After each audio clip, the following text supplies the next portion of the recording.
Budget negotiations kicked into high gear this week as the legislative session entered its final weeks.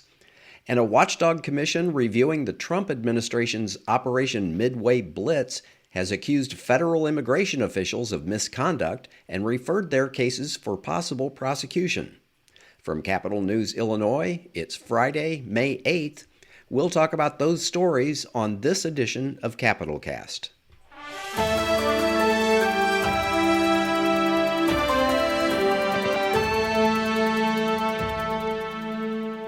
Hello, and welcome to Capitol Cast, a regular podcast of Capitol News, Illinois. I'm Peter Hancock, and I'm here again this week with my colleagues Ben Solinsky and Brendan Moore. Also joining us is Maggie Doherty from our Chicago Bureau. It's been a busy few weeks in Illinois politics. At the State House in particular this week, we started to get a sense that serious budget talks are now underway, at least more openly than they have been up until now. And just by way of a brief recap, Governor J.B. Pritzker proposed a budget in February that was basically pretty flat, about $55 billion in general fund spending. Revenues have been flat. Federal funds are up in the air due to the big, beautiful bill that Congress passed last summer, plus the general volatility of the Trump administration. Ben, tell us what we're hearing this week. Serious talks between various factions seem to be getting underway. How are the talks shaping up? Well, they're shaping up in terms of being a lot of division among lawmakers, not just among Democrats and Republicans, of course, but even among Democrats. There's a lot of different ideas of how much we should be spending, what we should be spending it on, raising taxes. You know, the governor came out with a very conservative budget that really included hardly any new tax increases outside of one on social media companies. But, you know, a group of progressives in his party, they want to raise upwards of $4 billion through new taxes or getting rid of tax incentives that the state currently has. So that's kind of where we're at right now. A lot of folks are, I guess you could say, pushing out their PR campaigns, trying to make the big public push here in the final weeks of budget negotiations to get some public support for the things that they want to see in the budget.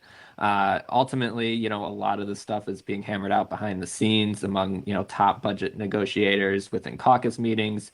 So, you know, we'll see. But I think, you know, obviously in 3 weeks from now, when we are talking, we're going to have I think, a much better idea of what exactly that budget's going to look like. Well, you mentioned the group of progressives who have been calling for additional revenue sources. And we talked recently about the proposed constitutional amendment to have a millionaire's tax. That did not get through in time to get an amendment on the ballot this year. What are some of the other revenues that they've been talking about? You mentioned the social media tax. Are there others out there? Yeah, the social media tax is the governor's idea, but these progressives, they have four different options, one of which, and probably the most feasible, is a digital advertising tax. This would tax ad revenue that companies and businesses bring in from digital ads that were targeted towards Illinois residents.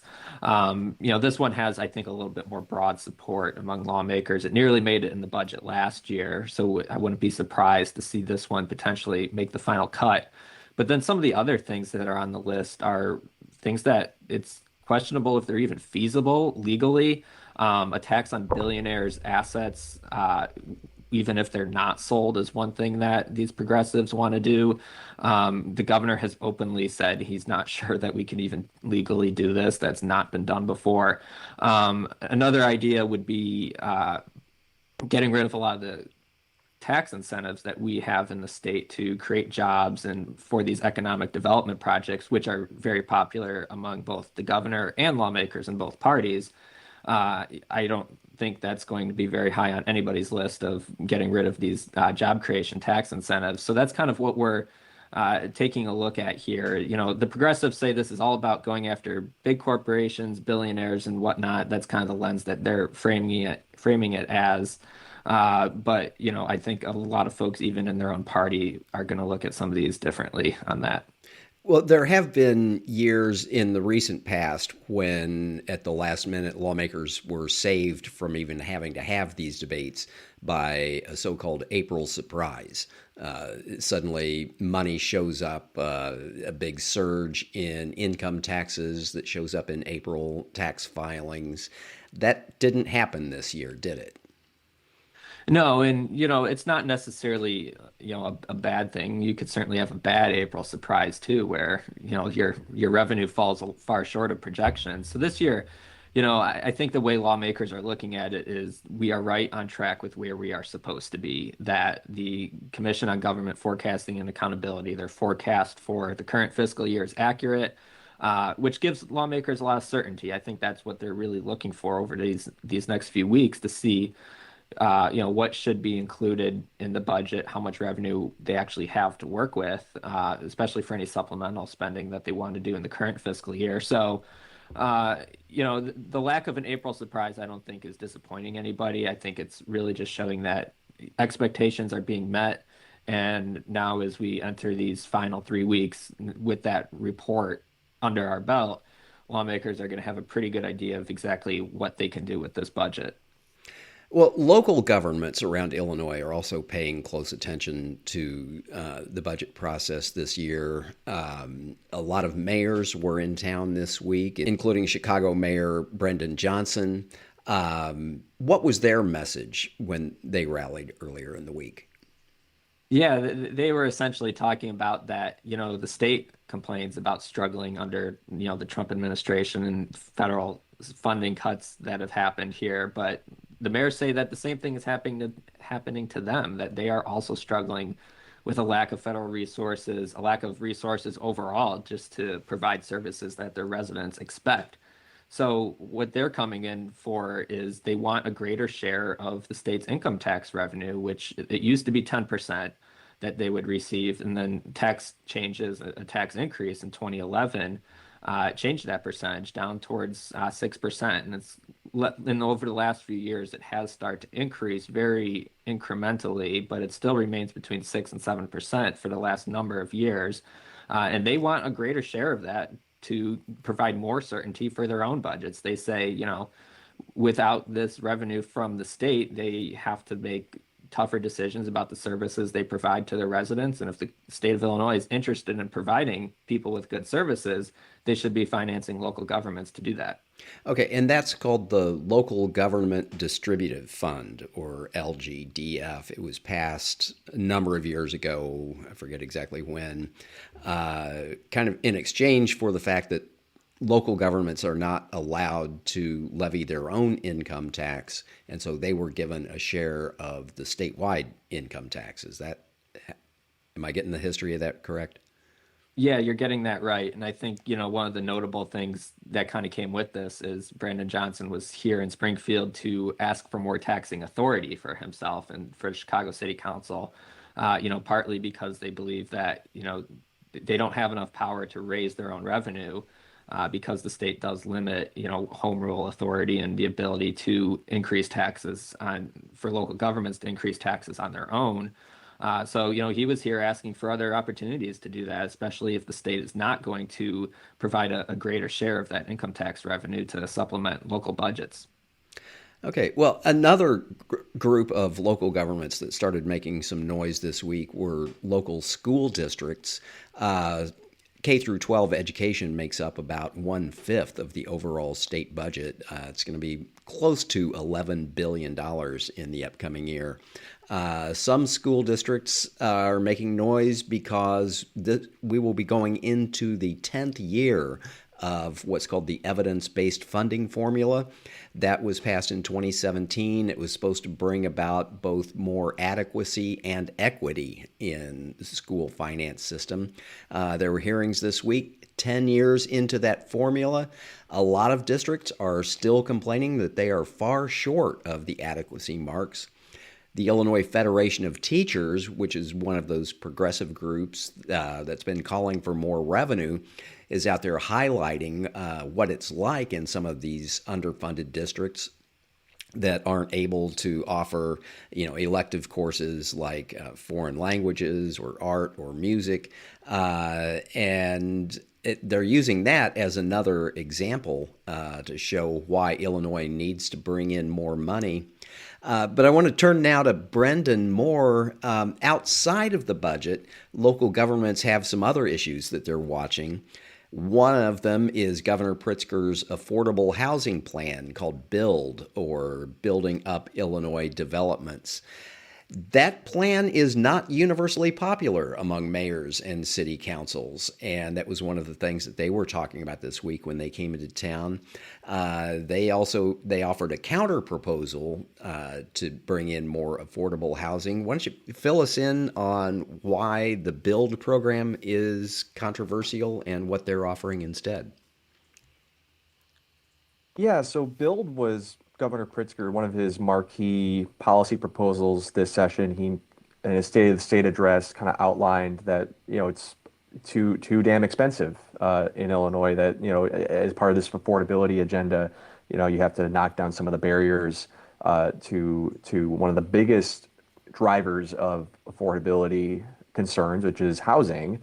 And so he proposed this comprehensive plan that would basically preempt local zoning laws to allow more multi-unit housing by right in residentially zoned areas.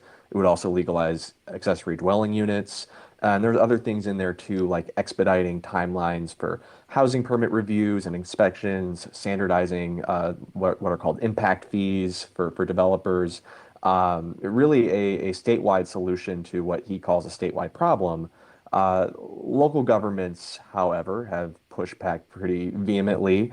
They don't like their control being taken away, and they would say that this is a one-size-fits-all plan. One example that Brad Cole, the executive director of the Illinois Municipal League, used was that impact fees, yeah, they might differ across the state, but there are some communities that don't have impact fees. So now is the state going to impose an impact fee across the state when maybe it's not needed in certain places? So they came out with a counter late last week that I think the best way to explain it would be is that it is more carrot, less stick.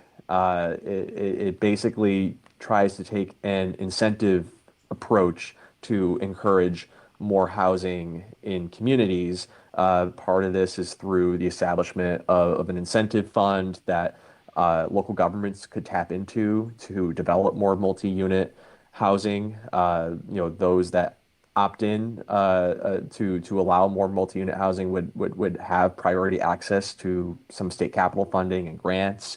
They would allow local governments to establish, these overlay districts where you can have more middle housing by right, which is basically not big apartment buildings, but like we're talking about like duplexes and three flats and some of these multi-unit housing that it's kind of called the missing middle. That you need more of these units, more of this density, again to help with some of these affordability concerns.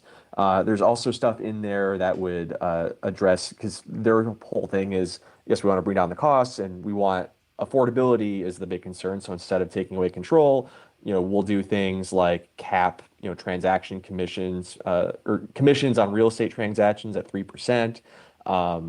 There's something in there limiting upfront rental costs, like on things like security deposits that currently can be kind of exorbitant. So they're going after there's about 24 big proposals in there, and I believe a bill was just introduced this week that contains it all. It's kind of a fascinating I guess look into kind of what's at play here, because a lot of people believe that municipal governments probably weren't really looking to do anything in this area necessarily this year, but the governor's proposal kind of forced them out there to kind of come up with an alternative, knowing that this is a priority of the governor and that something, whether it's before the end of the spring session or maybe in the veto session, that something may be coming. So they want to be at the table, and at least in the legislature, they probably will be, because a lot of these legislators used to be mayors, used to be, trustees, and are products of local government. And so they may have more of a receptive ear in the legislature than, say, with the governor, who's been really embracing this "yes in my backyard" approach. That it's really kind of the hallmark of his build plan. Well, and you touched on this, but I think one of the most eye-catching parts of the governor's proposal was taking away some zoning authority from local governments. Is that going anywhere, or was that dead on arrival when it landed in the legislature? I don't know if I would use dead on arrival, but I would say that that one's going to be a real tough get for the governor. I think that if you look at this proposal, again, the zoning is kind of the top line. That's the one that everybody focuses on. But there are other aspects I think are popular that will get support. Like there's a $250 million capital component, again, to kind of, for grant funds and incentives to encourage more home building. Pretty much everybody's expressed support for that. Even the mayors have expressed support for that, want that type of those types of programs and funding for it. But the zoning aspect of it is really hard because it's taking away local control.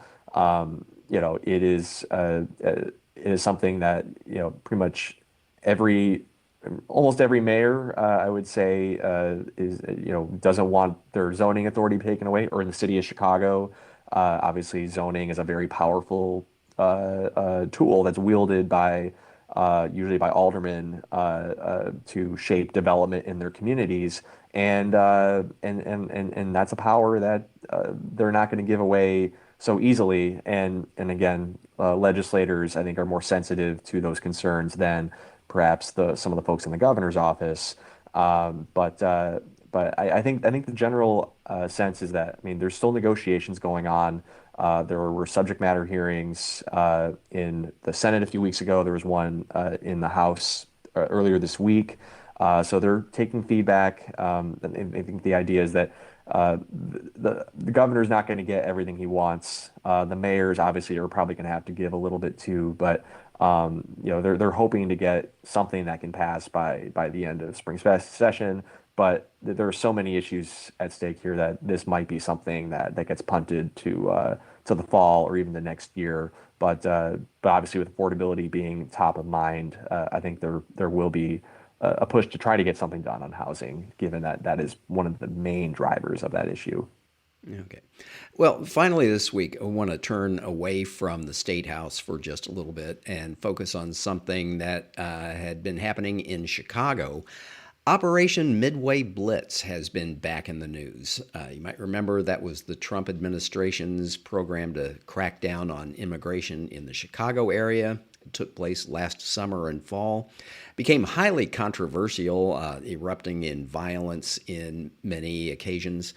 In October, Governor Pritzker appointed what he called an accountability commission to gather a lot of firsthand accounts and to establish a public record from people about what they experienced during Operation Midway Blitz.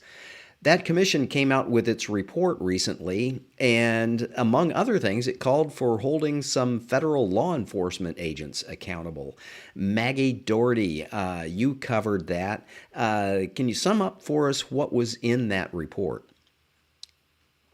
Yeah, absolutely, Peter. So this report, it's in large part a summary of the evidence that the commission has looked at over the past couple of months. A lot of that is testimony from people about what they've experienced amid Operation Midway Blitz. So they held these public hearings, 5 of them, I believe. They also did 7 neighborhood private listening sessions where they were able to hear from members of the community who, might be undocumented, might not feel comfortable speaking in a big public setting in front of press like us. And so they collected all of this testimony about agent misconduct or alleged misconduct amid Operation Midway Blitz. They also collected a ton of evidence. They reviewed hundreds of hours of police body camera footage, of social media videos, of videos collected by other individual witnesses. And this report then essentially produces recommendations based on what they've seen to prevent that kind of misconduct again in the future. So this looks at things like requiring the officers, Border Patrol agents, to not obscure their faces, or try to hide their identities. It says they shouldn't be allowed to do these kind of roving patrols, as they're called, where they're just driving around, picking people up based on race or perceived language spoken, rather than actually targeting people based on any kind of information about actual criminal misconduct. It says that there should be discipline for agents who are found to have produced or have done something wrong in their official capacity. And so those are suggestions for preventing it in the future. They're also looking at accountability for the specific incidents. So looking at a number of these major flashpoints in neighborhoods around the Chicagoland area. And they produced a series of little briefings that summarize the evidence and testimony that they've found that they can now pass off to local law enforcement. So these briefs were sent to, the Cook County Police Department, the Elgin Police Department, Franklin Park. And now it's really in the hands of those agencies to decide whether they'll take forward an investigation. And the Franklin Park police did request that the Illinois State Police do an investigation into the shooting of Silverio Villegas Gonzalez, the man who was killed in Chicago by Border Patrol agents last September. Yeah, and so apparently ISP is taking up that investigation. Is that correct? Yes, they have confirmed that that's the case. And then once they've concluded that investigation, it would go to the Cook County State's Attorney, Eileen O'Neill Burke, who has faced a lot of criticism herself for not taking up these cases independently, though she's said that if she were to do that, it would essentially set up a potential for those cases to be overturned if there was some perception of politically motivated investigation. So she says the law enforcement agencies have to do their own independent investigations first, then bring it to her for prosecution. And so, now we're finally seeing one of those investigations kick off. Well, and then in addition, I guess, to the idea that these may be politically motivated prosecutions, is the idea, is there any precedent for state charges being filed against federal law enforcement officers for actions they took in carrying out their federal duties? I think there have been occasional sort of one-off cases, but it does raise a lot of questions about the supremacy clause. The Kane County State's Attorney, who also was referred these cases, has said that she will not bring forward charges, even though there's, I think, strong suspicion that one of the agents there committed felony aggravated battery under Illinois law. She said, we cannot take it forward because of the supremacy clause. And I think that that's something that O'Neill Burke's office has felt as well. Okay. Well, we'll watch those cases as they develop. Meanwhile, that's all the time we have for this edition of Capital Cast. Capital Cast is a production of Capital News Illinois, a public affairs reporting project of the Illinois Press Foundation with funding from the Robert R. McCormick Foundation. I want to thank Ben Selensky, Brendan Moore, and Maggie Doherty for being here today. On behalf of the entire Capital News Illinois team, this is Peter Hancock saying thank you for listening.